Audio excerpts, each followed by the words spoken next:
sahabat BKM FM dimanapun Anda berada, senang sekali di hari ini kembali menemani Anda lewat syari, senandung nasyid dan berita Islami untuk edisi siar di hari Sabtu ya, akhir pekan gelaran ke-18 17 tadi ya?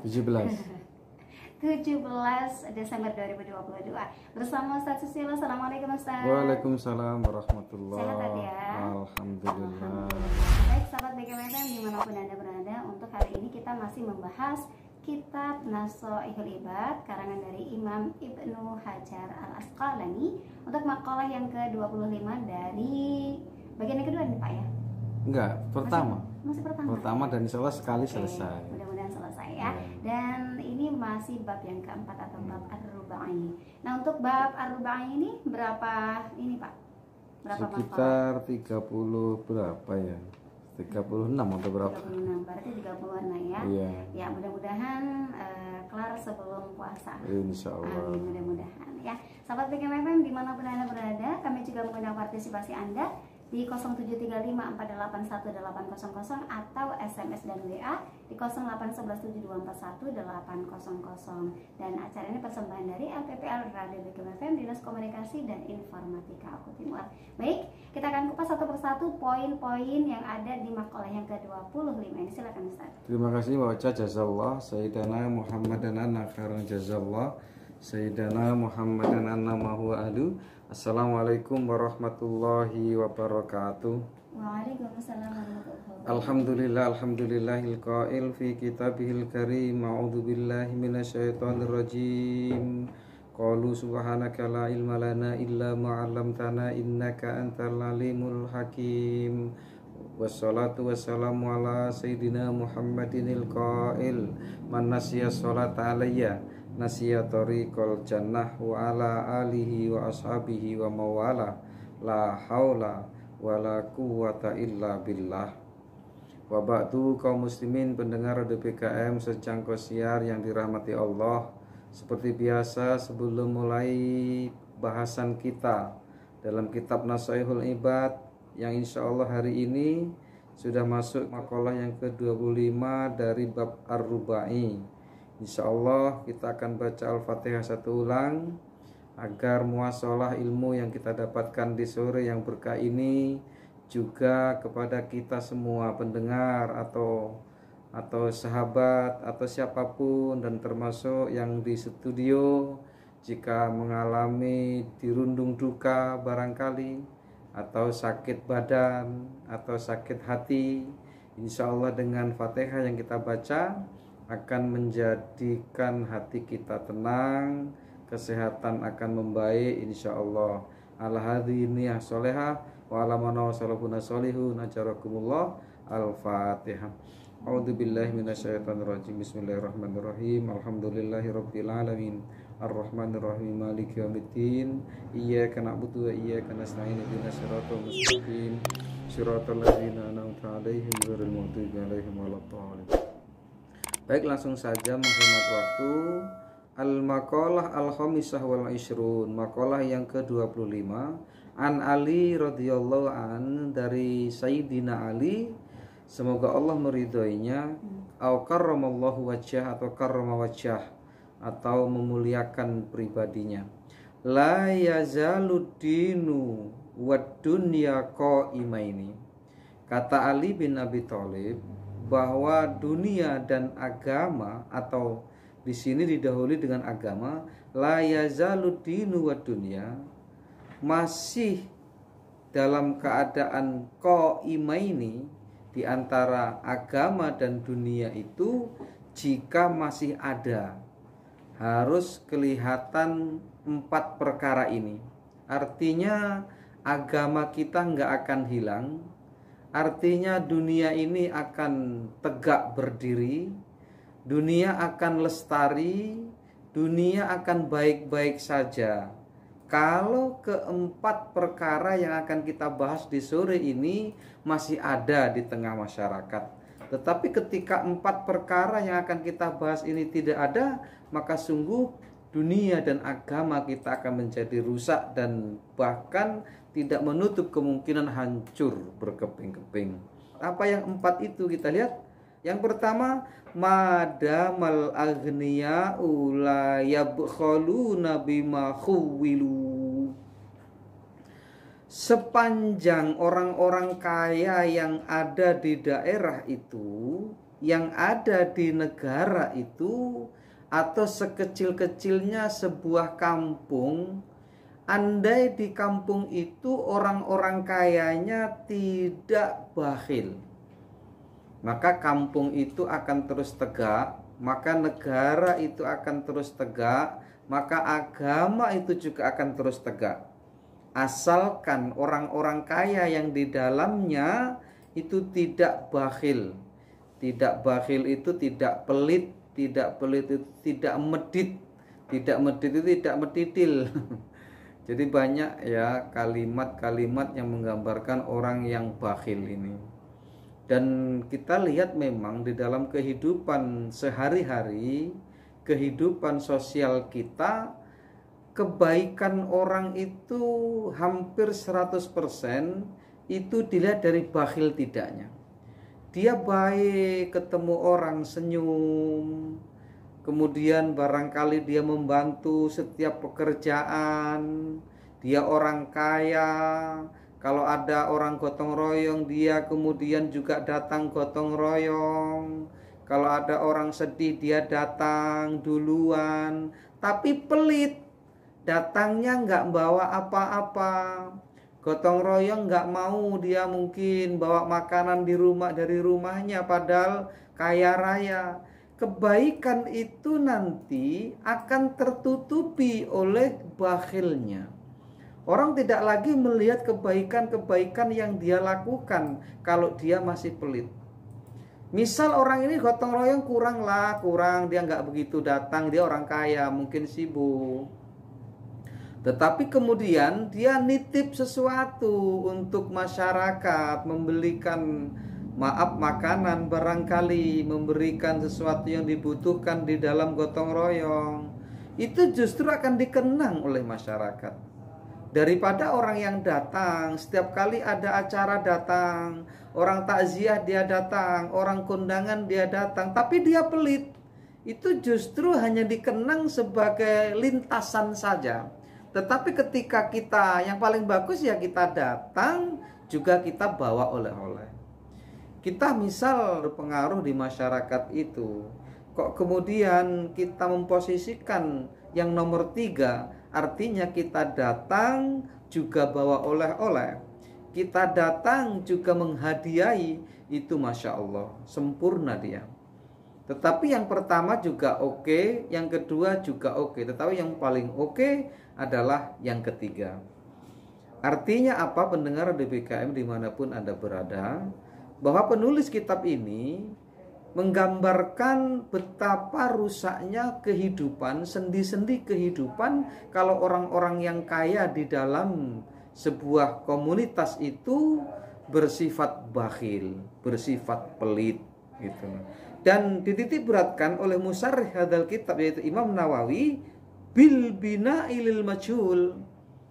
Apalagi sampai bakhilnya orang-orang kaya di antara lingkungan kita, di sekitar lingkungan kita itu, dia bakhilnya terhadap pembangunan. Yang pembangunan itu lil majhul. Pembangunan itu untuk menghilangkan kebodohan. Misal ada pembangunan masjid, termasuk itu untuk menghilangkan kebodohan. Pembangunan pesantren, pembangunan majelis taklim, pembangunan sekolah. Kok kemudian yang kaya-kaya ini bakhil, tidak mau mensedekahkan sebagian hartanya, maka akan hancur. Hancurnya tidak langsung tapi berangsur. Nanti kebodohan terus mulai bertambah. Kalau sudah kebodohan bertambah, sulit kemudian. Kenapa? Karena kebodohan ini sebenarnya momok yang paling luar biasa dibandingkan dengan momok-momok yang lain.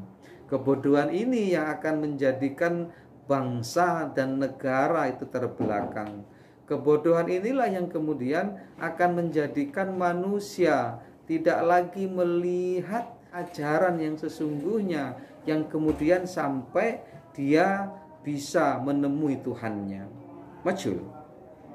Ai la yamnauna min i'ta'is sa'il, atau mereka penduduk kampung itu tidak menahan untuk memberikan apa? Memberikan kepada yang meminta. Mimma a'tahumullah, yang pemberian itu sebenarnya dari pemberian Allah. Bagaimana mungkin kita tidak memberikan saat orang meminta, padahal yang meminta itu untuk kebutuhan. Barangkali mungkin bukan hanya kebutuhan untuk mengangkat kebodohan, atau mungkin karena juga mengangkat kemiskinan. Ada program-program yang harus dijalankan di masyarakat. Nah, bagi orang-orang yang mempunyai harta lebih, itu diharapkan dapat menyalurkan sebagian hartanya yang disebut dengan infak tadi. Makanya di sini la yamnauna min i'ta'is sa'il. Dia tidak menahan apa? Menahan dari memberikan kepada orang yang meminta. Selamat datang Ustadz Saiful Anwar dan keluarga besar dalam rangka kunjungan ke Radio BKM. Masya Allah, ini luar biasa ini. Saya nggak nyangka siapa gitu kok rame di luar. Oh iya ya, Masya Allah. Terus yang selanjutnya saya lanjutkan, Ustaz. Wala yamna'unal wajib alaihim, dan mereka orang-orang kaya yang ada di lingkungan masyarakat kita itu tidak menahan dari kewajibannya. Al-wajib di sini maksudnya adalah kewajiban. Kewajiban apa? Kewajiban zakat. Jadi al-wajib di sini maksudnya adalah zakat. Artinya apa? Zakat ini adalah infak wajib, sedekah wajib. Kan kita tahu nih bahwa sedekah itu ada dua, sedekah wajib dan sedekah sunnah. Sedekah wajib disebut adalah zakat, dan zakat ini akan berdasar pada haul dan nisab. Sementara sedekah sunnah yang disebut infak itu tidak terpengaruh oleh nisab dan haul. Nah, maka di sini wala yamnaunal wajib alaihim, dan mereka orang-orang kaya itu tidak menahan kewajiban dari harta yang dia miliki, yaitu zakat. Bagaimana pendengar Radio BKM dimanapun Anda berada, saat kita mendengar riwayat-riwayat, saat kita mendengar cerita-cerita yang ada di dalam banyak keterangan kitab-kitab, bagaimana orang-orang bakhil terdahulu ditenggelamkan oleh Allah, bagaimana Qarun, bagaimana Tha'labah.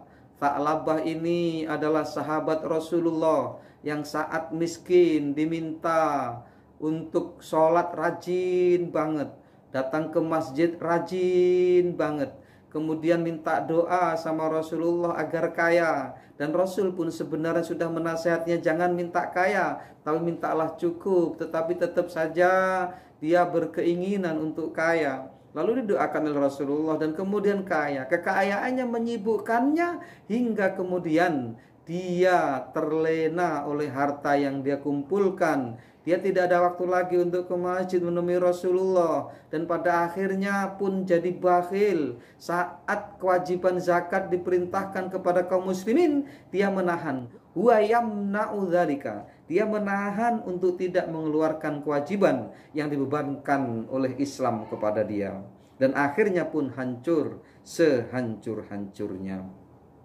Kemudian selanjutnya, wa madamal ulama'u ya'maluna bima alimu, dan negara, bangsa ataupun masyarakat sebuah kampung itu akan tegak saat ulama-ulama yang ada di dalamnya ya'maluna bima allamu atau alimu, boleh bisa itu. Mereka adalah ulama yang amil. Makanya kan sering kita di dalam setiap doa kita di dalam hidiyah Fatihah kita, wa ilal ulama'il amilin, dan kepada ulama-ulama yang mengamalkan. Artinya berarti ada ulama yang tidak mengamalkan ilmunya, ada ulama yang tidak memberikan ilmunya, ada ulama yang tidak memberikan ilmunya, itu disebut ulama su barangkali. Tetapi ulama yang amil ini dikhususkan. Bahkan ketika hidiyah Fatihah ini di kalangan masyarakat kan setiap hari malam Jumat ada yasinan, membaca, sebelum baca yasin mereka membaca Fatihah, dikhususkan kepada Nabi, kepada sahabat, dan juga termasuk kepada ulama yang amil. Ulama yang amil ini adalah ulama yang mengamalkan ilmunya. Dia tidak hanya berdiam diri, dia menebarkan kebaikan, dia menebarkan hal-hal yang terus diperintahkan oleh agamanya. Dia selalu baik dan lain sebagainya. Al-ulama alladzi ya'maluna bima alimu minal amri wan nahyi. Dan ini sebenarnya juga terangkum dalam syarahnya adalah amar ma'ruf nahi mungkar, al amru wan nahyi. Kemudian yang ketiga, wa madamal juhala la yastakbiruna amma lam ya'lamu.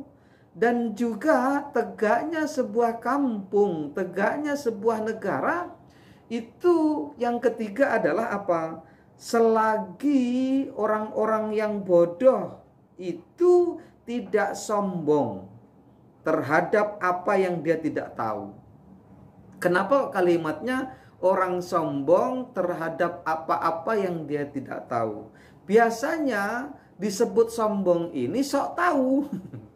Sok tahu itu sebenarnya dia nggak tahu, tapi sok tahu ini disebut sombong. Sebenarnya dia itu nggak ngerti, tapi sok ngerti, ini disebut sombong.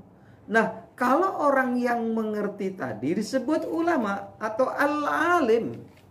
Nah, kalau orang yang jahil ini berarti apa? La ya'rifu syai'an. Al-jahlu wa la ya'rifu syai'an. Yang namanya disebut bodoh itu ketika orang tidak memahami sesuatu. Makanya sebenarnya tidak ada orang bodoh, tidak ada orang pintar. Ketika saya memahami sesuatu berarti saya pintar terhadap sesuatu itu. Ketika saya tidak paham dengan sesuatu itu, saya bodoh kepada sesuatu itu, terhadap sesuatu itu. Artinya, saya bodoh di bidang yang ini, saya pintar di bidang yang ini. Orang lain pintar di bidang ini, bodoh di bidang ini. Yang saya tahu boleh jadi orang lain nggak tahu. Tetapi yang orang lain tahu boleh jadi saya nggak tahu. Tetapi di sini digambarkan adalah akan menjadikan negara ataupun kampung ataupun wilayah itu hancur, wilayah itu tidak berdiri, tidak tegak seandainya penghuninya yang bodoh itu sombong terhadap apa yang dia tidak tahu. Artinya ketika tidak tahu nggak usah ngomong, bahaya, akan menyesatkan. Kalau sesat sendiri nama nggak apa-apa. Ini sudah sesat, menyesatkan. Ditanya sesuatu dia nggak paham tapi dia tetap memaksa untuk menjawab. Ini sering terjadi. Padahal kalau kita mau kembalikan kepada konsep Ali bin Abi Thalib, itu dia ditanya beberapa ilmu dia hanya bisa menjawabnya satu. Yang lainnya belum bisa dijawab dan dia akan buat PR. PR itu pekerjaan rumah, dia akan cari ilmu itu. Dan kita pun sering melakukan itu, mengalami itu. Berapa banyak orang yang telepon, kemudian kita nggak bisa jawab hari ini, kita akan jawab besok di kemudian hari, atau pertemuan selanjutnya, atau siaran selanjutnya. Di sini, tetapi ketika kita memaksakan untuk menjawab padahal kita nggak tahu, itu berbahaya.